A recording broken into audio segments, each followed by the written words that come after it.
Assalamualaikum warahmatullahi wabarakatuh. Let me to introduce myself. My name is Issac Ramadhan and I'm from PBA2, the Honorable Ma'am Anissa Astrid as our lecturer of seminar proposal.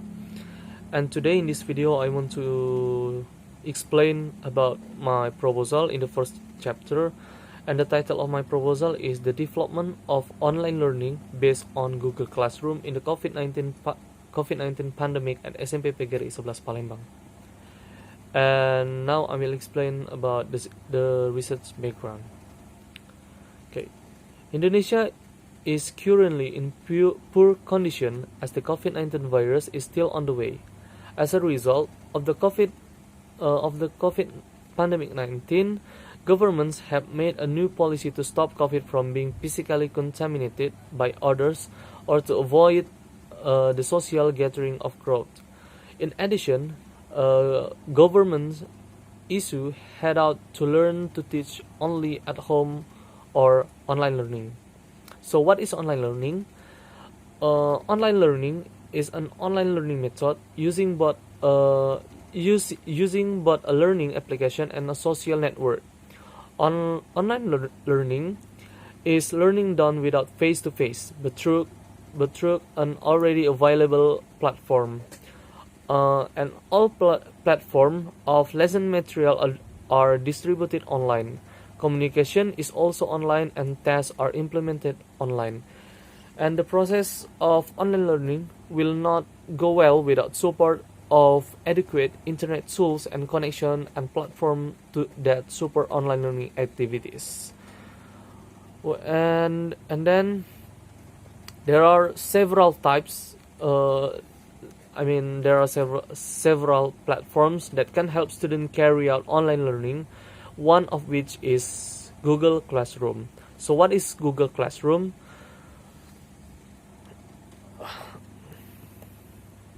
Google Classroom is an online scope of an online mixed learning application that can help students and teachers in all educational circles to find or overcome learning difficulties. Teach lesson and make assignment without having to go to class or face to face.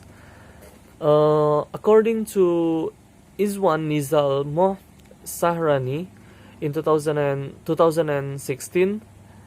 stated that Google Classroom is a new tool introduced in Google Apps for Education in 2014. This classroom facilitates the teacher to create and organize assignment quickly, provide feedback efficiently, and communicate with their classes with ease. And the purpose of Google Classroom is to facilitate the process of sharing learning materials between teacher and students. Then the educational situation at the time of COVID-19 pandemic takes place in online learning since 2020, and released through the Department of Justice to date has had unique obstacles and challenges both teachers and students alike. This obstacle is for teachers that many students who do not participate in online learning activities are caused to have no internet requirements for access to learning, so that the students is left behind and has no grades. And there are still students who do not have a cell phone to do online learning activities. And this make teachers uneasy about giving credit because there are still many obstacles to be overcome. Not only teachers have students barriers, but also have barriers which are difficult to understand because students' online learning fails to seek more comprehensive learning.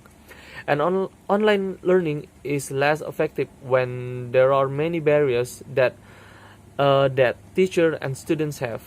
So based on the foregoing background, therefore, and I'm interested in doing research on the development of online learning based on Google Classroom in the COVID-19 pandemic at SMP PGRI 11 Palembang.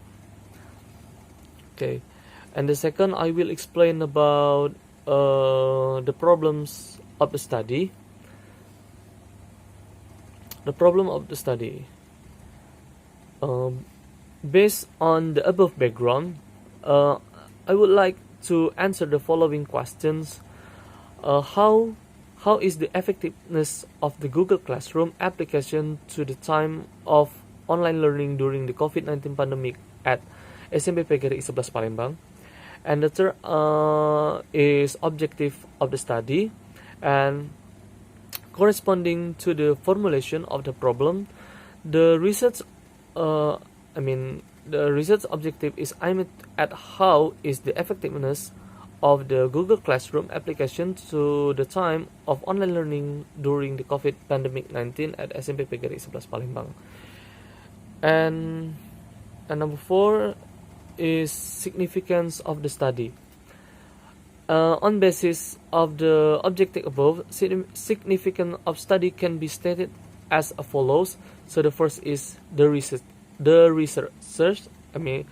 To obtain experiments and knowledge in his research, and the second is the teachers, to provide teachers with information about an alternative in the process of teaching and learning, and finding of this study hopefully becomes one of useful method of teaching learning and improve the students' learning. And the third is students.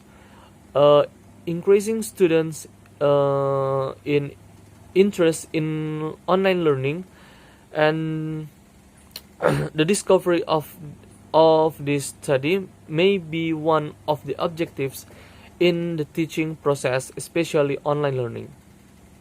Okay, I think that's all. Thank you very much for your great attention. And the last say, wallahul muwaffiq ila aqwamit thoriq. Wassalamualaikum warahmatullahi wabarakatuh.